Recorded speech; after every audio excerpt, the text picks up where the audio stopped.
आपका हमारी आध्यात्मिक यात्रा में हार्दिक स्वागत है। आप सुन रहे हैं शिव महापुराण, जो सनातन धर्म के ही अनमोल ग्रंथों में से एक है।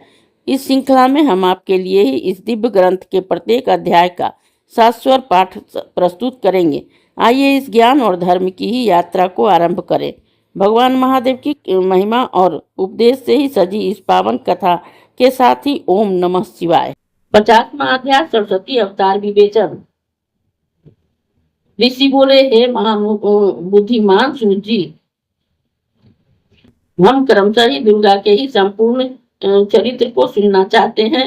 हे सूर्य जी, आपकी कृपा के ही समान वाणी से ही नाना प्रकार की कथाओं को सुनने में मेरा हृदय संतुष्ट नहीं होता है। सूर्य जी बोले, ब्रह्मा जी के वरदान से दुर्गम ने चारों वेदों को प्राप्त किया है। तब यह पृथ्वी पर ही बल प्रताप कर देवताओं ने अनेक प्रकार के उपद्रव करने लगा, जिससे देवता भी भय से कांपने लगे। वेदों के नष्ट हो जाने पर भी सब क्रियाएं नष्ट होने लगी और देवता गण ही साथ ही ब्राह्मण भी दुराचारी हो गए। उस समय न दान होता, न हवन होता, न तप होता। तीनों लोगों को ही हाहाकार मच गया। मनुष्य दुखित हो भूख प्यास से पीड़ित होने लगे। नदी, तालाब और समुद्र जल रहित हो गए। लताएं और वृक्ष सूख गए। इस महादुख को देखकर ही देवता अंतर्यामी महेश्वरी के पास गए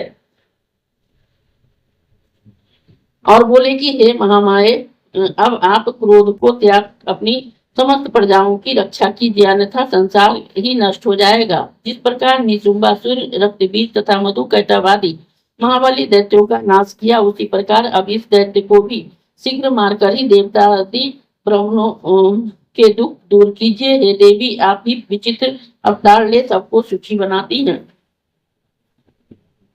तब देवताओं के ऐसे वचनों को सुनकर ही करुणामयी पार्वती ने अपना इस प्रकार का रूप दिखलाया कि जिसके चारों हाथों में वान, पद और अनेक प्रकार के फल और मूल पड़े हुए थे, जो प्रसन्न मुकम्मल थी और प्रजा को ही दुखी देख दया के पूर्ण हो वहां अवतरित हुई थी। तब 9 दिन और 9 रात वह पार्वती व्याकुल हो वहां रोती रही। उनके नेत्रों से हजारों जल की धाराएं बह चली। उससे उन्होंने लोगों को तृप्त किया, जिससे सारी औषधियां थी। फिर तो अगाध जल की ही नदियां और समुद्र बह चले। पृथ्वी पर शाक कंद और फल हुए। तब सुंदर फल को ही पुण्यात्माओं तथा औरों के लिए ही मनोहर तीन पशुओं के लिए विस्तृत हुए। सब देवता और ब्राह्मण संतुष्ट हुए। देवी ने कहा कि तुम्हारा और क्या कार्य करूं। देवताओं ने एकत्र होकर कहा कि हे देवी, आपने सब मनुष्यों को ही तुष्ट किया है। अब आप हमें उस वेदों को दिखलाने की कृपा कीजिए जो कि दुर्गम से ही हर लिए गए हो। देवी ने कहा, ऐसा ही होगा। देवता प्रसन्न हो जगन्माता देवी को प्रणाम कर अपने स्थान को गए। स्वर्ग, आकाश और पृथ्वी पर कोलाहल मच गया। उस शब्द को ही सुनकर दैत्यों ने चारों ओर से उसकी नगरी घेर ली। शिवा देवी तेजोमय हो उसकी रक्षा के लिए ही चक्र धारण कर ही स्वयं नगर के बाहर निकल पड़ी। दैत्यों ने देवी से घोर युद्ध किया। अंत में दुर्गम कटे वृक्ष के समान पृथ्वी पर गिर पड़ा। फिर तो देवी ने ही उसे वेद छीनकर देवताओं को दे दिया। देवताओं ने कहा कि आपने हमारे लिए ही अंतराक्षीमय रूप धारण किया है। इस कारण मुनिगण आपको ही शताक्षी कहेंगे, और जो अपने शरीर से शाक उत्पन्न कर लोक पालन किया है, इसको आपका नाम शाकंभरी भी प्रसिद्ध होगा। हे शिवे, आपने दुर्गम नाम वाले दैत्य को मारा है, इससे मनुष्य आपको दुर्गा भगवती कहेंगे।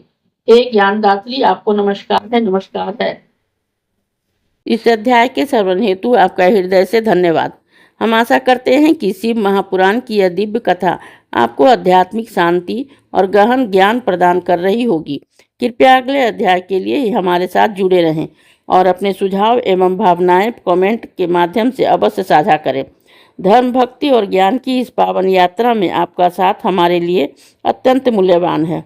ओम नमः शिवाय। यदि यह प्रस्तुति आपको पसंद आई हो, लाइक करें, कमेंट करें, सब्सक्राइब जरूर करें, बेल आइकॉन दबाना ना भूलें ताकि अगला अध्याय आपसे छूटे नहीं।